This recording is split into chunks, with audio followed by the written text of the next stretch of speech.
이 시간에는 요한복음 20장 18절부터 21절 말씀까지 읽었습니다. 오늘은 요한복음 54번째 시간으로 부제목은 예수님을 만난 사람의 반응입니다. 예수님을 만난 사람의 반응. 자, 예수님께서 십자가에 못 박히신 지 사흘째 되는 날, 이른 새벽에 막달라 마리아는 예수님의 시신에 향품을 발라드리기 위해서 예수님의 무덤을 찾아갔다가 당연히 그곳에 있어야 될 예수님의 시신이 보이지 않아서 무덤 앞에서 통곡을 했습니다. 그때 부활하신 예수님께서 통곡하고 있던 막달라 마리아에게 친히 나타나셨지만 막달라 마리아는 예수님이 부활하시리라는 것을 상상도 못했기 때문에 부활하신 예수님을 단순히 묘지 관리인쯤으로 생각을 했습니다. 그때 예수님께서 막달라 마리아의 이름을 다정하게 부르십니다. 마리아야. 그제야 비로소 막달라 마리아는 부활하신 예수님을 알아보았습니다. 말하자면 부활하신 예수님을 직접 만난 첫 번째 그리스도인이 된 것입니다. 그때 막달라 마리아의 기쁨이 얼마나 컸을지는 두말할 필요도 없습니다. 그 이후의 일을 본문 18절을 보면 이렇게 기록하고 있습니다. 시작. 막달라 마리아가 가서 제자들에게 내가 주를 보았다 하고 또 주께서 자기에게 이렇게 말씀하셨다 이르니라. 막달라 마리아는 그 길로 예수님의 제자들을 찾아가서 외쳤습니다. 그 외친 내용이 딱 두 가지입니다. 내가 부활하신 주를 보았다. 그 다음에 그 부활하신 주님께서 이렇게 말씀하셨다. 두 가지입니다. 막달라 지방의 천한 창녀였던 마리아는 이제까지는 자기 자신만을 위해서 예수님을 믿었습니다. 다시 말해서 창녀였던 자기가 예수님을 만남으로써 예수님으로부터 얻었던 평안 때문에, 위로 때문에, 소망 때문에, 새 삶 때문에 예수님을 사랑하고 예수님을 따랐습니다. 한마디로 말해서 이 모든 것은 다 자기를 위한 거예요. 우리도 그런 사람 있죠. 자기가 부자가 되기 위해서, 자기가 행복하기 위해서 예수님을 믿었습니다. 그게 전부예요. 그러나 이 막달라 마리아가 부활하신 예수님을 만난 이후부터는 달라졌습니다. 부활하신 예수 그리스도를, 다시 말해서 죽음을 깨뜨리신 예수 그리스도의 참 생명을 다른 사람에게 증거하는 사람이 되었습니다. 그래서 내가 주를 보았다, 주께서 이렇게 말씀하셨다, 막달라 마리아는 거침없이 이 말씀을 전하면서 생명의 통로가 되었습니다. 예수님의 부활의 첫 증인이기 때문에 예수님의 부활을 얘기할 때마다 꼭 빠질 수 없는 이 막달라 마리아. 그런데 이 막달라 마리아가 본문 18절을 끝으로 요한복음에서 더 이상 나오지 않습니다. 다시 말해서 요한복음은 이 일 이후에 막달라 마리아가 남은 여생을 어떻게 살았는지에 대해서 더 이상 언급하고 있질 않아요. 그 이유는 이제 막달라 마리아에게 맞춰졌던 카메라의 초점이 예수님의 제자들에게로 옮겨갔기 때문입니다. 그런 이유도 있지만 이미 막달라 마리아가 어떤 여생을 살았을지를 보여주는 실예가 요한복음 4장의 수가성의 여인으로 인해서 기록되어 있기 때문이에요. 요한복음 4장에 보면 사마리아 수가성에 살던 한 여인 얘기가 소개가 되고 있습니다. 그녀는 결혼을 5번이나 했어요. 그리고 이혼을 5번이나 했습니다. 게다가 6번째 어떤 남자랑 살고 있는데 이 남자는 정식으로 결혼한 사이가 아니라 다른 여자의 남편이에요. 그러니까 말하자면 창녀였던 막달라 마리아와 별반 다를 바가 없는 여자예요. 이 여인이 어느 날 우물가에 물을 기르러 왔다가 예수님을 만나게 되었습니다. 그리고 그녀는 예수님이야말로 유대인들이 그토록 갈망하던 메시아라는 사실을 알게 되었죠. 길이요 진리요 생명이시라는 걸 알게 되었죠. 그래서 생명이신 예수 그리스도를 만나는 순간 마치 시체와도 같이 부패했던, 죽지 못해 살았던, 행복을 찾을 수 없었던, 평안을 찾을 수 없었던 이 수가성 여인의 삶은 새 생명을 얻게 되었습니다. 그러자 예수 그리스도께서 주신 이 참 생명의 능력과 기쁨을 이 수가성 여인은 도저히 자기 혼자 간직하고 있을 수가 없어서 사람들을 향해서 달려갑니다. 요한복음 4장 28절부터 30절까지 보겠습니다. 시작. 여자가 물동이를 버려두고 동네로 들어가서 사람들에게 이르되 내가 행한 모든 일을 내게 말한 사람을 와서 보라. 이는 그리스도가 아니냐 하니 그들이 동네에서 나와 예수께로 오더라. 이 수가성 여인은 물동이를 우물가에 버려둔 채로 동네로 뛰어들어가서 외쳤습니다. 이 수가성 여인이 동네로 뛰어들어가서 외친 이야기의 내용은 막달라 마리아가 부활하신 예수님을 만난 이후에 외쳤던 외침과 똑같아요. 내가 예수를 만났다. 내가 메시아를 만났다. 그분이 내게 이렇게 말씀하셨다. 이겁니다. 너무 어렵게 설명할 필요 없어요. 내가 예수를 만났다. 내가 만난 예수님이 나에게 이렇게 말씀하셨다. 예수님을 만나기 이전에 이 여인은 다른 사람들과 만나는 것이 싫어가지고 다른 사람들은 더워서 밖에 나오지 않는 시간에 물을 기르러 나왔던 여자였습니다. 그러나 예수님을 만나고 그 예수님 안에 생명이 있다는 걸 발견하고 나니까 조금 전까지만 해도 다른 사람을 만나기를 기피했던, 그래서 사람들이 더워서 나오지 않는 시간에 물을 기르러 왔던 그 동네 사람들에게 자기 발로 자기 스스로 달려가서 자기가 만난 생명이신 예수님을 증거했습니다. 그러자 그 동네 사람들이 그녀를 따라 생명이신 예수 그리스도 앞으로 나와왔습니다. 그리고 그 이후의 일을 요한복음 4장 39절이 이렇게 기록하고 있습니다. 시작. 여자의 말이 내가 행한 모든 것을 그가 내게 말하였다 증언하므로 그 동네 중에 많은 사마리아인이 예수를 믿는지라. 예수님을 만난 이 여인으로 인하여 많은 사마리아 사람들이 생명이신 예수님을 믿고 구원을 얻는 역사가 일어났습니다. 이처럼 예수 그리스도의 생명으로 사람을 살리는 일을 충실히 수행했다는 의미에서 한때 다른 사람들의 손가락질을 받으며 살았을 이 여인은 이제 누구보다도 훌륭한 그리스도인이 된 거예요. 그러면 우리 한번 살펴보자고요. 내가 예수님을 믿잖아요. 내가 하나님을 믿잖아요. 그러면 예수님을 믿는 나 때문에 다른 누군가가 예수님을 구주로 영접했습니까?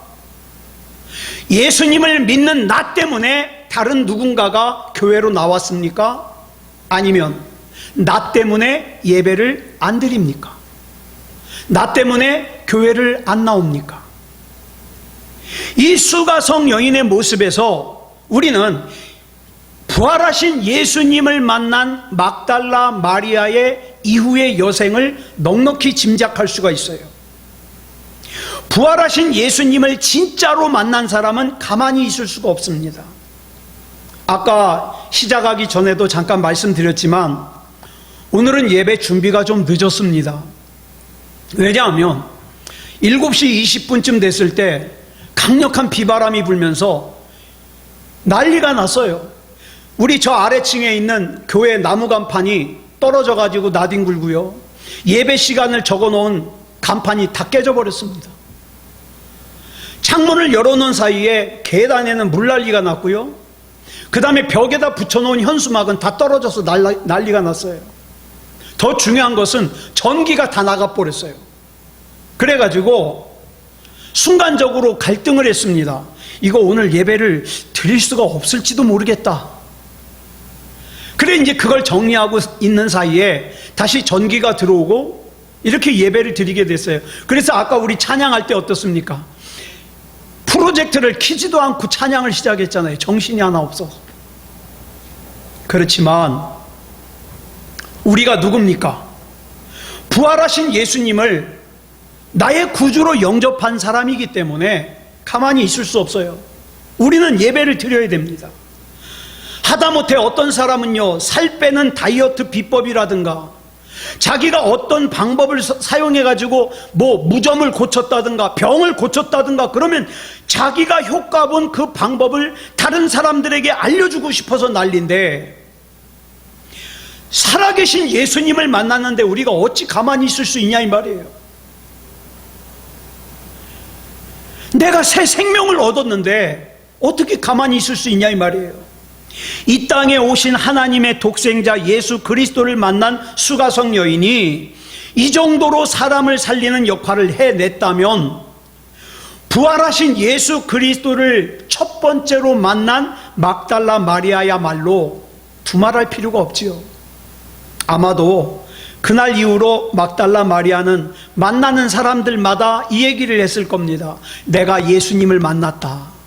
내가 부활하신 예수님을 직접 만났다. 그 부활하신 예수님께서 나에게 이렇게 말씀하셨다. 이거 얘기하지 않겠습니까? 하도 얘기를 하니까 그 말을 듣는 사람이 시끄럽다고 짜증을 내도, 자기를 불편하게 하지 말라고 정색을 해도, 좀 예수를 믿어도 좀 곱게 믿으라고 화를 내도 멈추지 않았을 거예요. 왜요? 진짜 부활하신 예수님을 만났거든요. 이것이 바로 예수님께서 말씀하신 증인입니다. 여러분, 내가 예수님을 만난 것 같기도 하고 안 만난 것 같기도 하고 이건 증인이 아니에요. 예수님께서 나에게 이렇게 말씀하신 것 같기도 하고 아닌 것 같기도 하고 이건 증인이 아니라고요. 분명하게 예수님을 만나고 분명하게 예수님의 말씀을 들은 사람이 증인입니다. 그런 사람이 예배를 드리겠죠. 자, 그 다음 이어지는 본문 19절을 보면 이렇게 시작을 하고 있습니다. 줄친 것만 시작. 이날 곧 안식 후 첫날 저녁 때에. 안식 후 첫날 저녁이란 예수님께서 부활하신 날 저녁이에요. 즉 주일 저녁이에요. 이때는 막달라 마리아가 이미 만나는 사람들마다 내가 부활하신 예수님을 만났다, 그 부활하신 예수님이 나에게 이렇게 말씀하셨다고 기쁨으로 복음을 증거하고 있을 때예요. 바로 그때 예수님의 제자들은 뭐하고 있었습니까? 그 다음 줄친 것 읽겠습니다. 시작. 제자들이 유대인들을 두려워하여 모인 곳의 문들을 닫았더니. 예수님의 제자들은 예수님과 최후의 만찬을 나눴던 마가의 다락방에 모여 있었는데 거기서 뭐하고 있었느냐? 아무것도 하지 않고 벌벌벌 떨고만 있었습니다. 왜요? 예수님을 십자가에 못 박아 죽인 유대인들이 예수님의 제자였던 자기들까지도 찾아가지고 해코지할까봐 무서운 거예요. 두려운 거예요. 얼마나 겁을 먹고 있었든지 그들은 문들을 닫고 있었다고 본문이 기록하고 있어요. 여러분, 여기서 나오는 닫았다는 동사, 헬라어 동사가 뭐냐면 클레이오인데, 이 클레이오는 그냥 문을 닫는 정도가 아니라 꼭꼭 걸어 잠그는 거예요. 그것도 문 하나만 걸어 잠그는 게 아니라 이중으로 삼중으로 걸어 잠그는 거예요. 그만큼 그들은 두려움에 사로잡혀 있었어요. 그들 역시 막달라 마리아로부터 예수님이 부활하셨다는 이야기를 듣기는 했지만 믿지는 않았어요. 그리고 그 결과는 참혹한 두려움이었습니다. 마가의 다락방에 숨어서 공포에 떨고 있는 제자들과 집 밖에서 내가 예수님을 만났다고, 예수님께서 이렇게 말씀하셨다고 증거하고 다니는 막달라 마리아의 모습이 얼마나 대조적입니까? 여러분, 우리에게는 예수님의 제자라고 하는 호칭이 중요한 게 아니에요. 세소망교회 목사라고 하는, 장로라고 하는, 권사라고 하는, 집사라고 하는 이 직분 호칭이 중요한 게 아니에요. 또 막달라 마리아처럼 막달라 마리아가 창녀였다는 막달라 마리아의 과거가 중요한 게 아니에요. 그럼 뭐가 중요합니까? 지금 현재 부활하신 예수 그리스도를 만났느냐가 중요한 거예요. 지금 현재 부활하신 예수 그리스도를 내가 믿느냐가 중요한 거예요.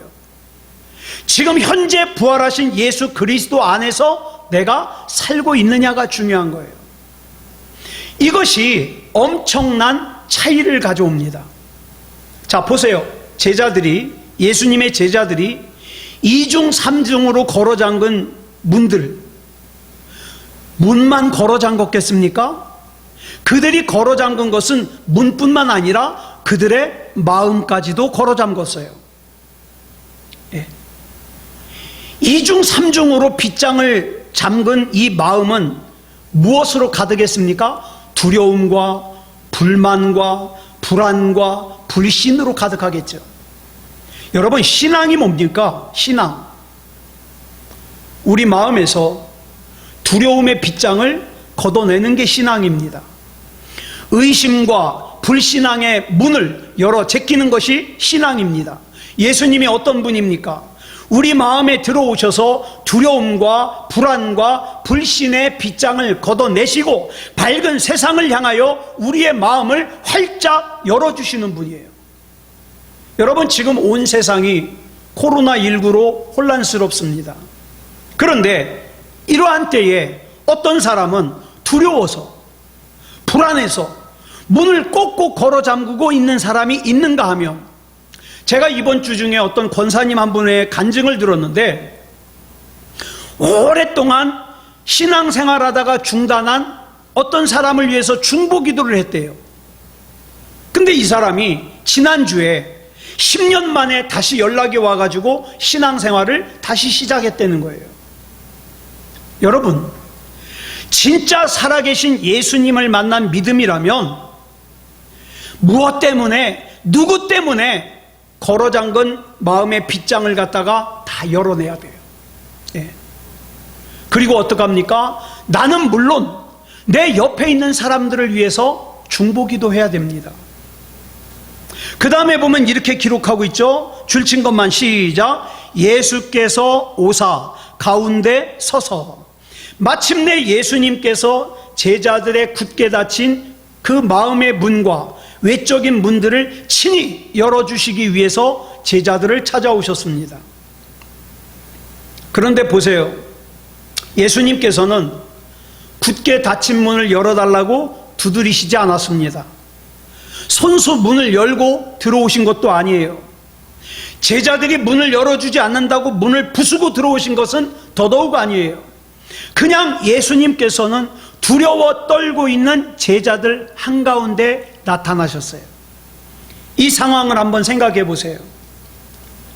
나 자신이 어떤 이유로 두려움에 떨면서 문을 겹겹이 걸어 잠근 채 다락방에 숨어 있는데, 분명히 문 두드리는 소리도 없었음에도 불구하고, 또 내가 문을 열어주지도 않았는데도 문은 여전히 꽁꽁 닫혀 있는데 누군가가 방 안에 나타났어요. 기겁하지 않겠습니까?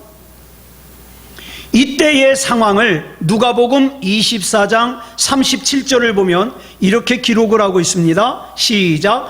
그들이 놀라고 무서워하여 그 보는 것을 영으로 생각하는지라.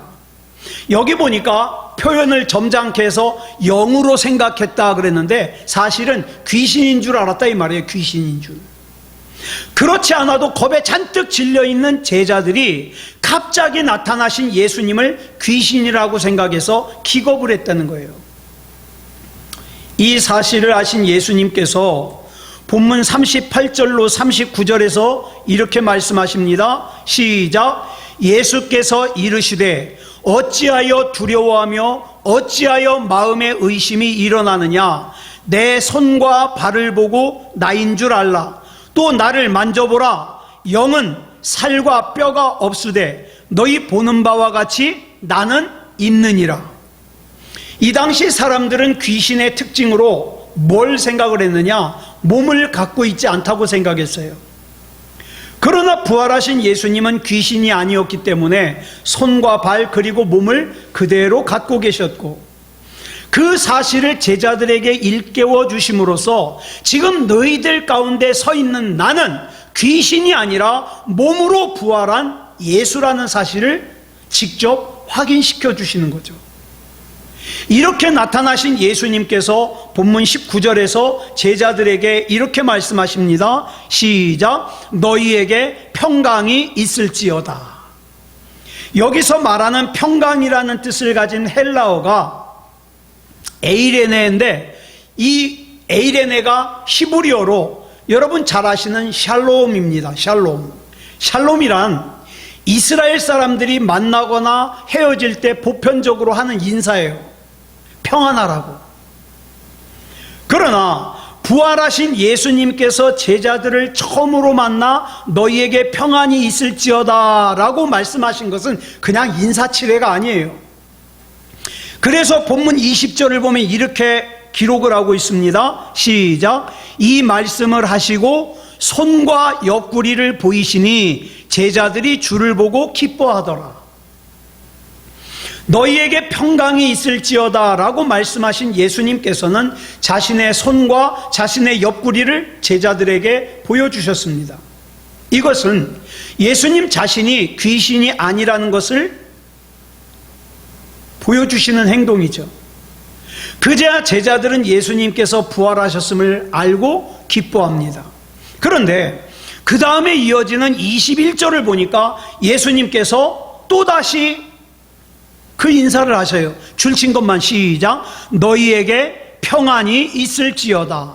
여러분, 웬만해서는 똑같은 인사 연거푸 반복해서 하지 않습니다. 그러므로 예수님이 하신 이 인사는 의미 없이 하시는 인사가 아니다 이 말이에요. 그뿐입니까? 뒤에 본문 26절을 보면 또 그 인사를 하셔요. 너희에게 평강이 있을지어다. 그 다음에 8일이 지난 후에도 문을 걸어 잠근 방 안에 나타나신 예수님께서 제자들에게 처음으로 하신 말씀이 또 뭐예요? 너희에게 평강이 있을지어다. 이게 뭘 의미하겠습니까? 부활하신 예수님께서 제자들에게 가장 주시고 싶은 것이 뭐냐? 평안이다 이 말입니다. 그 예수님께서 오늘 저와 여러분에게 가장 주시고 싶은 것도 평안입니다. 부활하신 예수님께서는 사랑하는 제자들이 두려움과 불신과 불안에서 벗어나고 그들의 심령 속에 참된 평안이 충만하기를 원하셨습니다. 예수님께서 참 믿음의 사람이란 어떤 상황 속에서도 참 평안을 가진 사람이어야 된다 말씀하시는 거죠. 그렇다면 예수님이 말씀하시는 이 평안, 평화, 평강, 이것의 원천이 뭡니까? 두말할 것도 없이 부활하신 예수 그리스도예요. 사랑하는 여러분, 지금 불안하십니까? 예수 그리스도 이름을 부르시기 바랍니다. 지금 굉장히 마음이 좋지 않습니까? 부활하신 예수 그리스도 이름을 부르시기 바랍니다. 여러분, 기도 너무 멋있게 할 필요 없어요. 예수님, 예수님, 난 예수님이 아니면 안 돼요. 예수님 부르세요. 예수님, 내 몸이 아파요. 예수님, 아프지 않게 해주세요. 예수님 부르세요. 예수님, 내가 지금 걱정이 많아요. 예수님, 이 걱정 좀 덜어주세요. 예수님 부르세요. 예수님이 누구십니까? 여러분, 저와 여러분이 가장 두려워하는 게 뭐예요? 저는 목사지만 만약에 제가 예수님을 안 믿는다, 부활의 예수님을 안 믿는다, 그럼 전 제일 무서운 게 죽는 거예요. 왜? 죽는 건 완전히 끝이니까. 그런데 우리 인간이 가장 두려워하는 그 죽음을 깨뜨리시고 부활하신 예수님께서 나와 함께 계시는데 어찌 평안하지 않겠습니까? 마치 감옥에 갇혀있던 베드로처럼 내일 헤롯이 나를 죽이면 나는 천국 가니까 괜찮고, 하나님이 나 살려주시면 또 복음 전하니까 괜찮고, 그래서 어떻게 해요? 내일 자기를 죽인다는 걸 알면서도 코를 드르렁 드르렁 골면서 자잖아요. 우리 주님이 주시는 평안이 있기 때문에 그래요. 사랑하는 여러분, 시간과 공간을 초월하시는 하나님께서 지금 우리 가운데 함께 계시는데 왜 걱정하십니까? 왜 염려하십니까? 천지를 창조하신 하나님, 안 계신 곳이 없는 무소부지하신 하나님께서 나와 함께 계시는데 어찌 그 하나님을 내 아버지로 믿는 내가 어떤 상황에서든지 평강의 사람이 안 될 이유가 없잖아요. 하나님께서 나에게 건강을 주시면 난 그 건강 가지고 하나님의 일 할 것이고, 하나님께서 너 그동안 수고했다 와라 그러면 나는 가면 되는 것이고, 하나님께서 나에게 물질을 주시면 그 물질 가지고 하나님의 일을 하면 되는 것이고, 안 주시면 안 하면 되는 것이고. 여러분, 예수님을 만나기 이전의 제자들 어땠어요? 부활하신 예수님을 만나기 이전의 제자들은 두려워가지고 문을 2중 3중으로 잠그고 마음도 닫아 걸었어요. 벌벌 떨었어요. 지금 자기가 예수 믿는다고 하면서도 이런 사람들이 많아요. 문을 2중 3중으로 걸어 잠그고요, 두려움 때문에, 미움 때문에, 불안 때문에 자기 마음을 갖다 다 걸어 잠궈요. 다 싫어요. 더 중요한 것은 그것이 무엇 때문인지를 몰라요. 이게 큰 문제죠. 부활하신 예수님께서 내 안에 계시면 나에게 평강을 부어주시는데, 부활하신 예수님과 상관이 없는 신앙생활을 하니까 여전히 불안하고 여전히 싫고 여전히 밉고 여전히 답답하고 여전히 문을 걸어 잠그는 거예요. 여러분, 부활하신 예수님을 만나기 이전에 제자들이 닫았던 문은 그냥 한낱 집의 문이 아니라 두려움의 문이에요, 불신앙의 문이에요, 불안의 문이에요. 이런 문을 열어젖힌 제자들은 골방에서 뛰쳐나와서 평강을, 진리의 평안을, 참 생명의 화평을 전하는 복음 전도자가 되잖아요. 그래서 두려움에 떨던 베드로는 두려움에서 벗어난 뒤에 베드로후서 1장 2절에서 이렇게 외칩니다. 시작. 하나님과 우리 주 예수를 알므로 은혜와 평강이 너희에게 더욱 많을지어다. 또 베드로후서 3장 14절에서 이렇게 외치고 있습니다. 시작. 그러므로 사랑하는 자들아, 너희가 이것을 바라보나니 주 앞에서 점도 없고 흠도 없이 평강 가운데서 나타나기를 힘쓰라. 그 예수님께서 제자들의 두려움과 불안과 불신앙을 물리쳐 주셨습니다. 지금 이 시간에도 우리 주님께서는 사랑하는 저와 여러분 안에 그 어떤 문제로 인하여 두려워하고 불안해하고 답답해하고 염려하고 걱정하는 그 마음을 평안케 하시기를 원합니다. 너 나 믿냐? 예, 제가 주님 믿습니다. 그러면 평안할지어다. 평안할지어다. 그러기 위해서는 주님께서 저와 여러분 안에 계셔야 합니다. 예수님께서 부활하신 날 저녁 그때까지 예수님의 부활을 믿지 못한 채 두려움에 떨면서 문을 꼭꼭 걸어 잠그고 다락방에 숨어있는 제자들을 친히 찾아오신 예수님께서 제자들에게 하신 말씀을 본문 21절에 이렇게 기록하고 있습니다. 시작. 예수께서 또 이르시되 너희에게 평강이 있을지어다. 아버지께서 나를 보내신 것 같이 나도 너희를 보내노라. 이건 가장 결정적인 순간에 예수님의 제자들이 예수님을 배신하고 다 도망친 다음에 첫 번째로 만나는 거예요. 그런데 예수님께서는 자기를 배신하고 자기를 버리고 도망쳤던 그 제자들을 꾸짖지 않으셨어요. 오히려 그들에게 당신의 평강을 부어주시면서 이렇게 말씀하셔요. 너희를 보낸다. 무슨 뜻입니까? 제자들이 여전히 허물투성이지만, 여전히 부족하지만, 여전히 문제덩어리지만, 그러나 예수님께서는 여전히 예수님의 제자로서 신뢰하시고 사용하시겠다는 예수님의 약속이요, 사랑이요, 은혜입니다.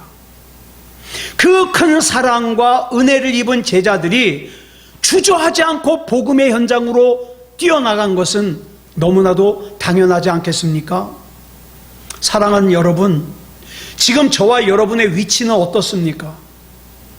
아직도 다락방에 숨어서 문 걸어 잠그고 다른 사람들에게 복음을 전하기는커녕 나 자신조차도 그 말씀을, 하나님의 약속을 감당하지 못해서 신앙이 이슬뚱말뚱하는 그런 상태에 있지 않습니까? 부활하신 예수님을 만나야 됩니다. 그리고 부활하신 예수님께서는 제자들을 그냥 마구 보낸 게 아니에요. 만약에 그랬다면 이 제자들은 세상에 나가서 빛이 되기는커녕 오히려 세상에 해로운 존재가 되었을지도 몰라요. 그런데 예수님께서 제자들을 보내실 때에 분명한 원칙이 하나 있었습니다. 그게 뭐냐? 줄친 것만 읽겠습니다. 시작. 아버지께서 나를 보내신 것 같이 나도 너희를 보내노라. 아버지께서 예수님을 이 땅에 보내신 것 같이 예수님도 제자를 세상에 보내신다 이 말이에요. 예수님께서 나를 그렇게 세상에 보내신다 이 말이에요. 다시 한번 말씀드립니다. 예수님께서 하나님 아버지에 의해서 이 땅에 오신 것처럼 나 역시도 예수님에 의해서 그 제자들이 지켜야 될 원칙 가운데 보내심을 받았다 이 말입니다. 그렇게 보내심을 받은 내가 아무렇게나 살아서 되겠습니까? 한마디로 말해서 예수님의 보내심을 받은 제자들이 지켜야 될 원칙이라는 게 뭡니까? 예수 그리스도께서 이 세상에서 하나님의 명령에 대하여 순종하면서 보여주셨던 그 삶을 나 역시도 순종하면서 살아내야 된다. 예수님께서 제자들을 보내시는 목적은 제자들을 통해서 진리의 삶, 참 생명의 삶, 영원한 구원과 사랑의 삶을 만방에 확인시켜주기 위해서예요. 실제로 제자들은 그렇게 살았습니다. 그래서 어때요? 요한 빼놓고는 다 순교당했어요. 그들은 자기 자신을 드러낸 것이 아니라 오직 예수 그리스도만을 드러냈어요. 그런데 요즘엔 어떻습니까? 자기가 예수님을 믿는다고 하면서 자기 마음에 안 들면, 자기 생각에 안 들면 화내고 삐치고 토라지고 그걸 아무렇지도 않게 여겨요. 제자는 그러면 안 돼요. 왜? 하나님께서 예수님을 보내신 것 같이 예수님께서 나도 보내셨는데 내가 그러면 안 되잖아요. 내가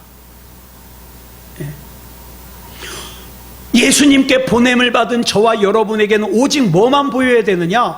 길이요 진리요 생명이신 예수 그리스도만 보여야 됩니다. 그래서 사도 바울 선생님이 빌립보서 1장 20절에서 이렇게 고백해요. 같이 읽겠습니다. 시작.